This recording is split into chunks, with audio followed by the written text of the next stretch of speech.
ইফালে শ্ৰীৰামপুৰত চলি থকা এই সিন্ডিকেটক লৈ সৰব হৈ পৰিছে ইউপিপিএল। এমভিআৰ চেকিঙৰ নামত অব্যাহত আছে সিন্ডিকেটে অভিযোগ উত্থাপন কৰিছে ইউপিপিএলে। পুনৰবাৰ উত্থাপন কৰিছো শ্ৰীৰামপুৰৰ সিন্ডিকেটক লৈ এবাৰ সৰব হৈ পৰিছে ইউপিপিএল। এমভিআৰ চেকিঙৰ নামত সিন্ডিকেট অব্যাহত থকাৰ কথা পুনৰবাৰ কৈছে ইউপিপিএলে। প্ৰতিখন ট্ৰাকৰ পৰা 2500 টকাকৈ সংগ্ৰহ কৰাৰ অভিযোগ ইউপিপিএলৰ। সিন্ডিকেট উৎখাতৰ দাবী প্ৰাক্তন এমচিএলে ৰেওৰেৱা নাৰ্জিহাদীৰ আৰু শীঘ্ৰে তদন্ত ঘোষণাৰে ব্যৱস্থা গ্ৰহণৰ দাবী উত্থাপন কৰিছে ইউপিপিএলে। আমি পুনৰবাৰ জনাইছো শ্ৰীৰামপুৰৰ সিন্ডিকেটক লৈ এবাৰ সৰব হৈ পৰিছে ইউপিপিএল। আৰু আমি পুনৰবাৰ জনাইছো এবাৰ শ্ৰীৰামপুৰৰ সিন্ডিকেটক লৈ সৰব হৈ পৰিছে ইউপিপিএল। এমভিআই চেকিঙৰ নামত অব্যাহত আছে সিন্ডিকেট আৰু প্ৰতিখন ট্ৰাকৰ পৰা 2500 টকাকৈ সংগ্ৰহ কৰাৰ অভিযোগ উত্থাপন হৈছে।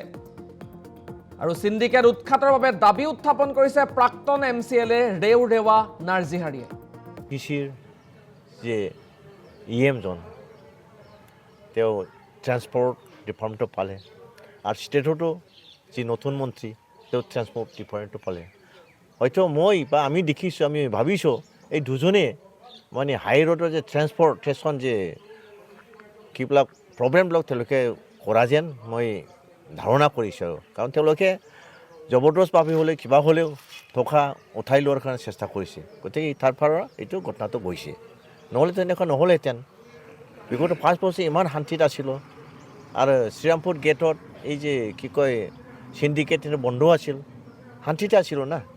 আৰু বহুত মানুহে আজি কয় আমাক যে 5 বছৰ ইমান শান্তিত আছিলোঁ, এইটো 4-5 মাহতে ইমান গণ্ডগোল হ'ল। মানে আমাৰ দুখ হয়, আমাৰ ভয় লাগে, আকৌ তাতকৈ যদি বেছি গণ্ডগোল হয় আমি কেনেকৈ বাচিম, এইটো কোৱা আমি শুনিছোঁ।